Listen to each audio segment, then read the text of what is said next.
বিপক্ষের কিছু না। আমরা চাই আমাদের দেশটা সব দিক দিয়ে অনেক ভালো থাকুক। এই যে আপনি আন্দোলনে এসেছেন, দেখুন, আমরা সবাই একদমই বাংলাদেশের সাধারণ নাগরিক। আমরা কোনো দল বা কোনো পক্ষের না।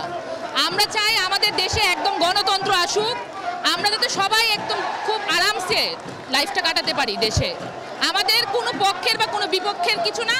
আমরা চাই আমাদের দেশটা সব দিক দিয়ে অনেক ভালো থাকুক, কেউ বিনা কারণে মারা না যাক। যে যারা মারা গিয়েছে ওদের জায়গায় তো আমরাও থাকতে পারতাম। সো আমার এটাই দাবি যে আমি যাতে একটা বাঙালি হিসেবে আমার দেশে একদম শান্তিমতো বাস করতে পারি, আর কিছুই না।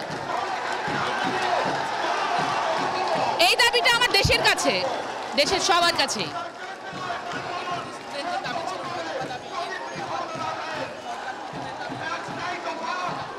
সব কিছু মিলিয়ে আমি জাস্ট চাচ্ছি আমাদের দেশটা একদম সংস্কার হোক সব সাইড দিয়ে, কোনো আলাদা কোনো স্পেসিফিক কিছু না। আমাদের দেশের সব কিছুর সাইড দিয়েই সংস্কারটা হোক। কারা করবে? আমরাই করব সবাই, আমরা সব দেশের মানুষই করব। কি নাম?